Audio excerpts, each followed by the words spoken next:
আসসালামু আলাইকুম বন্ধুরা, আপনারা যারা যুবসাথী প্রকল্পে অ্যাপ্লাই করেছেন, না এসেছে কোনো ব্যাংক অ্যাকাউন্টে টাকা, না এসেছে কোনো এসএমএস, তারা কিভাবে কি করবেন সেটাই আপনাদেরকে আজকে জানাবো। অনেকের আবার দুটো করে কিস্তি ঢুকে যাচ্ছে, কিন্তু আমরা এখনো একটাও পাইনি। সেই নিয়ে আজকের ভিডিওটা। তো ভিডিওটার সাথে থাকুন, সবকিছু আপনাদেরকে আজ জানাবো ডিটেলসে। এই নিয়ে মাননীয় মুখ্যমন্ত্রী জানিয়েছে যে একসাথে লক্ষ লক্ষ মানুষ অ্যাপ্লাই করেছে, তাই সবারটা একসাথে দেওয়া সম্ভব হচ্ছে না। আর কারো কিছু নিজেই ভুল করেছে, কিছু অফিসিয়াল ভাবে ভুল হয়ে যাচ্ছে। এটা নিয়ে কোনো টেনশন করার দরকার নেই। মাননীয় মুখ্যমন্ত্রী বলেছেন সবাই আস্তে আস্তে পাবে।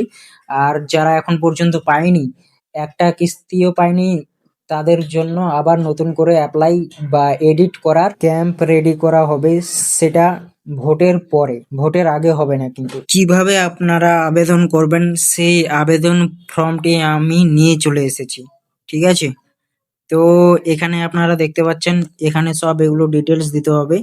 এই ডিটেলস গুলো এখানে ফিল করতে হবে। এই যে দেখিয়ে দিচ্ছি আপনাদেরকে, এখানে যেটা যেটা যেরকম লেখা আছে এখানে এটা দিবেন, এখানে এরকম দিবেন।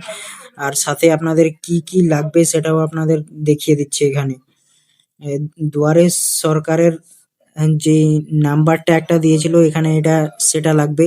তারপর আপনারা নামটা লিখবেন, দুয়ারে সরকারের নামটা এখানে লিখবেন, যেটা রেজিস্ট্রেশন নাম্বার দিয়েছিল নামটা এখানে লিখবেন। ফোন নাম্বার এখানে লিখবেন। ব্যাংক অ্যাকাউন্ট নাম্বার, ব্যাংকের নাম লিখতে হবে, সরি, ব্যাংকের নাম এখানে লিখবেন। তারপর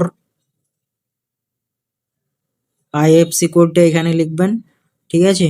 আইএফসি কোডটা এখানে লিখার পরে তারপরে আপনার আধার নাম্বার লিখতে হবে। আধার নাম্বার এখানে লিখবেন। সরি, অ্যাকাউন্ট নাম্বার এখানে লিখতে হবে। আধার নাম্বার এই যে এখানে নিচে লিখতে হবে। তারপর কি কারণে আপনার বাতিল হয়েছে সেটা এখানে লিখতে হবে, এই লাইনে কি কারণে লিখে দিবেন এখানে, যে আমার এই সমস্যা, আমার কোনো এসএমএস আসেনি, এসএমএসও আসেনি, টাকাও আসেনি, এরকম লিখে দিবেন একটা কোনো কিছু, ঠিক আছে? আমি আপনাদেরকে পরে জানিয়ে দিব।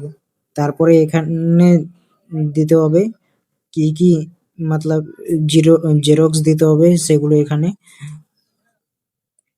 পাসবই, ব্যাংকের পাসবই জেরক্স দিতে হবে, আধার ও ভোটার কার্ড, মাধ্যমিকের অ্যাডমিট কার্ড, এগুলোর জেরক্স দিতে হবে, ঠিক আছে? তো এই অ্যাপ্লাই করা এখনো চালু হয়নি, যখন চালু হবে তখন আপনাদেরকে আমি জানিয়ে দেব। আপাতত ফর্মটা ডাউনলোড করে ভালো করে প্রিন্ট করে রাখবেন।